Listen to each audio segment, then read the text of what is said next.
Hello and welcome to SteveKnows. It's time for the weekly VR news update, and today we have new games and free games, Quest feature improvements, which I think are pretty darn cool, we have new headsets, and so much more. I think that is enough chin wagging. We have a lot to go over, so let's get started. So a welcome change in the version 78 update, which if anyone has noticed what is going on, they have version 78, 79, and they're bouncing back and forth according to the release notes. But it doesn't matter, that is beside the point. So the update noticed is by the developer of Immer Gallery, not Immer, or Immer, maybe I'm just saying it completely wrong. And it was confirmed by a meta developer called Robert Cavelio that there is an improvement to the pass-through camera quality here, to the point where the developer of Immer Gallery has said the camera is a viable option for 3D capture of photo and video, which of course they are going to say because their app has recently enabled the ability to use the headset as a 3D camera. So a 3D cam and an XR device, the Quest, for $280. What a steal. But really cool, we can use our heads as a gimbal and capture 3D photo and video. So something I spoke about in the past many times is the game-changing feature of continuous scene meshing, which is a constant read and update, a refresh of the headset mesh which represents our surroundings, enabling a user to run around spaces such as your home and have content respond to it in real time. And it enables really easily, without you having to do anything, multi-room scale experiences. So this is a pretty darn epic feature. So Hauntify has integrated laser tag's continuous scene meshing feature into their Quest 3 title. So back in May, the developer Julian Treveri cracked the code using Meta's Depth API to make this dynamic mesh mapping happen, and then open sourced it because not all heroes wear capes. There is an alternative, but I believe they provide or ask for a license fee, so this one's free. Hauntify is a $7 experience if you are wanting to try out this technology and then ponder about what other experience could be made possible if they adopted this. Maybe some health and safety concerns though, like what happens with stairs. Nan? But in this game, it's so creepy. Why do I have to be on the run from a Labubu or Wednesday Addams? Gosh, scary games in VR are just intense. In the hardware space now, a new player is making what looks to be a Temu version of the Apple Vision Pro, called the Vivo Vision Discovery Edition. This is a Chinese Android-based mixed reality headset, and the reason I say it's like a discount version of the Vision Pro is, well, look at it. Look at the headband, it says it all, but it should be a fraction of the cost. Although with Apple, I do understand that you pay for the ecosystem. It's not just the product itself, but gosh, £3,500. It's too much. So what this headset will offer is a dual 8K micro OLED panel, which is 3840 by 3552. So that's going to provide very detailed clarity, not many gaps between the pixels to give that screen door effect. It's going to look beautiful. A Snapdragon XR2 Plus Gen 2, which is not a groundbreaking chip. It's not as powerful as Apple's chipset, but it is a high-end Qualcomm XR chip. It will have eye tracking as well, which I'm still yet to see real-world applications, real use cases for it, because hypothetically, eye tracking, amazing. But I've just not seen it applied in anything that I would use day to day. It's a little underwhelming. But the device also only weighs 398 grams. The Vision Pro, 600 grams. Crazy. It's probably all in that glass right at the front, which is just a bad idea. The headset is not available to buy yet, but you can book an in-store demo in China. So if you've got the dollar bills, book a meeting, book an appointment and fly over.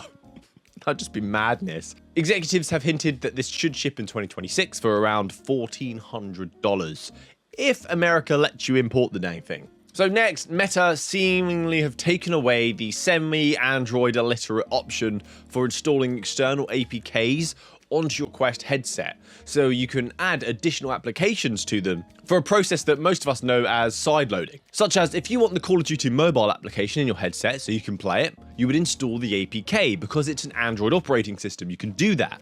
But Meta have yanked the VR Android file manager from the Meta Horizon store because it let users install these APKs without a PC or developer mode enabled. Developer mode is where you register as a developer, and then Meta let you mess around with things and do this with the intention of you being able to test your game with ease. This app is from the makers of the Quest Game Optimizer that lets you remove thresholds set on games so you can get even better visual clarity, which is actually a pretty good app to have if you're interested in getting the most out of your headset. So if you're someone that liked this application, you liked installing APKs, you'll have to go the more traditional route now, but there are tons and tons of tutorials, and check out SideQuest. Now, finally, some word on one of the most anticipated features for the Quest, even if it's not much of a word, but we have word on Augments. The main reason I was excited about the Quest 3 when it was announced and its shift to AR and augmented reality, I know I said and, but it's the same thing, but the improvements in that area that were marketed for the Quest 3, and then it just went dead.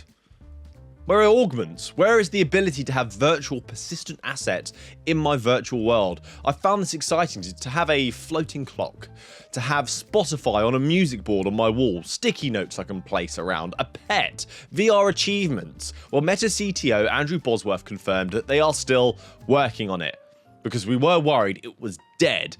I'm glad he didn't say it was cancelled, but that's all we know, it's being worked on. And I wonder if this was related to something we spoke about on this channel before. You may know I went to California, I went to Meta HQ, and I did ask one of the Meta VPs last year about what's going on with Augments, and they stated they wanted to apply to the home environment something a bit like a game engine to create more in-depth interactions. And I wonder if it's this, because in the AMA, Bosworth said the original planned architecture just was not good enough. So Meta went back to the drawing board to try and rebuild it from scratch, which is savage, because they literally marketed this product as this being a feature, and then they've just gone back to the drawing board and started again. Can we sue? Let's talk about games now. We have a release date for the VR remake of the classic point-and-click, Syberia VR, and it is dropping on November 13th on the Quest 3 and the 3S, just a week after the flat-screen version lands, the flat-screen remaster for November 6th. And credit where credit is due, the game does look beautiful, set in the steampunked era in the French Alps.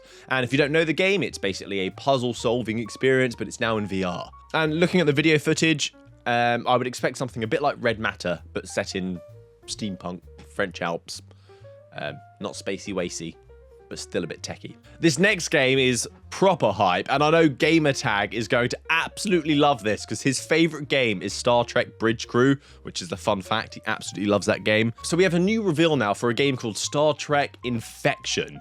But this is not the party game like Bridge Crew, which will have you cracking up and working in a team. It's a sinister survival game, which actually sounds pretty darn cool. Star Trek, but with dark vibes. In it, you play a Vulcan officer, so you got to practice your V, and your mission quickly spirals into complete chaos, nightmarish chaos, as the ship is empty, the crew is missing, and strange things are happening. Upload VR, who are visiting Gamescom, they said the announcement at Gamescom took many by surprise. A horror game through and through, not for the faint of heart. And I was thinking, it's about time we had a game like this. Could this be our new Alien Isolation? Could it be? So this will be out on Quest first, and then a PC VR version on Steam at a later date. It's probably going to become like try and live long and prosper. Don't die. The next one is a contentious point in the VR space. It's to do with this change in the landscape where it's about free-to-plays or franchise releases or kid-focused social experiences. A whole video could be done on that topic, but Quill has said, nope, not today.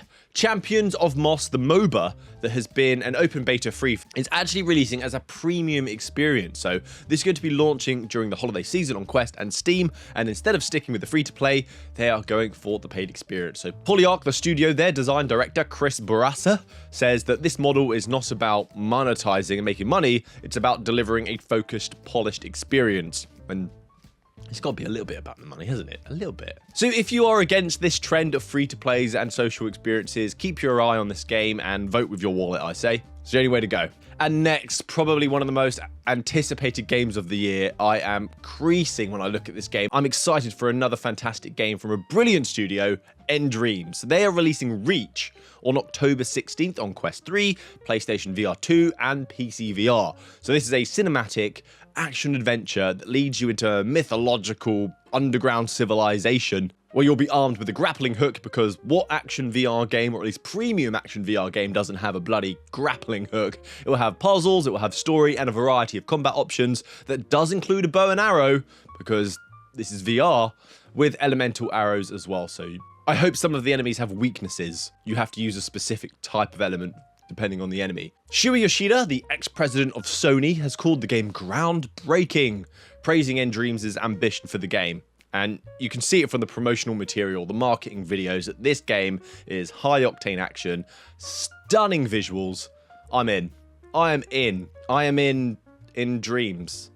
In your dream. There's a joke there somewhere, and I just can't think of it. Time for the quickfire news stories now. Little stories that are nice to know, such as the Deadpool VR title gets a release date on Quest 3 and 3S. It's coming late 2025 on November 18th for $50, which is about £35, a premium product, but it looks worth it. Marvel and DC hits on Quest have always been bloody incredible, and it's from a studio we can trust, Twisted Pixel. Well, I'm glad you like it. I'm glad you're happy, Steve. Meta also have a huge sale on right now, and I just wanted to call out a few games that I think are definitely worth it with the amount of discount you get, and to let you know that you can also use the code SteveKnows on anything on the store, and you'll get 10, 15, sometimes 20% discount on any game on the Quest platform. So just remember, SteveKnows. Use it at checkout and save yourself some money because, well, it's free. Why not? Why would you not? So the meta sale actually ends tonight. If you're watching the video after its release date, it has ended, so I do apologize. But you can get games I've seen around 50% off at times